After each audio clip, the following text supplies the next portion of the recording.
kemarin ada keterlambatan sedikit semua komoditas yang bersubsidi impor itu atau terpenuhi melalui impor, dan itu ada 3. Ada bawang putih, ada daging sapi dan kerbau, dan termasuk gula.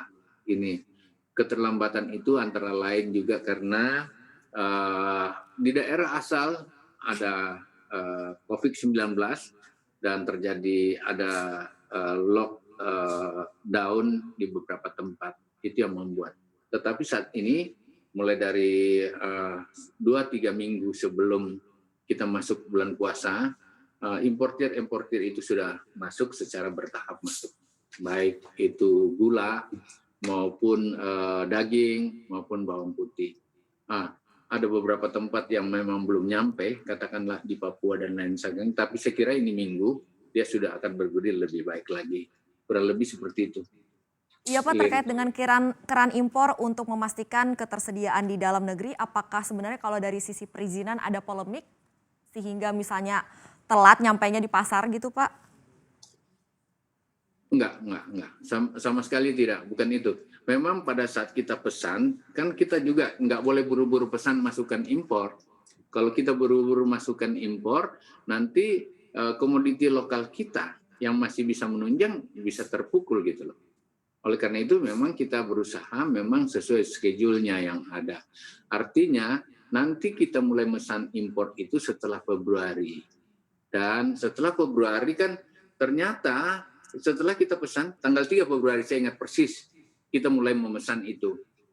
Kita tidak tahu kalau COVID itu sedemikian rupa melanda India misalnya, melanda tempat lain, sehingga ini membuat lock wilayah atau lockdown di tempat itu, membuat pengiriman impor itu sedikit. Tapi ini kan hanya berselang beberapa lama dan sekarang sudah mulai terisi kembali.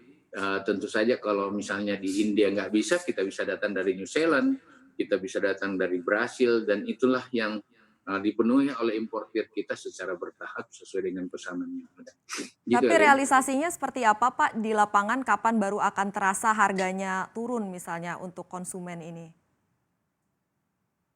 Dari data yang kami miliki sekarang ini sudah tidak seperti kemarin. Kemarin kenaikan harga ini kan begini, lebih banyak adalah bukan soal ketersediaan, lebih banyak adalah ada momentum, ada kemudian antara supply and demand main di dalam situ, kapan kelihatan, dan ada spekulasi pedagang yang merasa ini akan kekurangan dan lain-lain, dan mulai yang tadinya suplai ke pasarnya 40 ton hanya dikurangi 15 ton, tetapi kita juga sudah mengantisipasinya. Jadi kemudian sekarang ini harga-harga sudah mulai menjelang normal.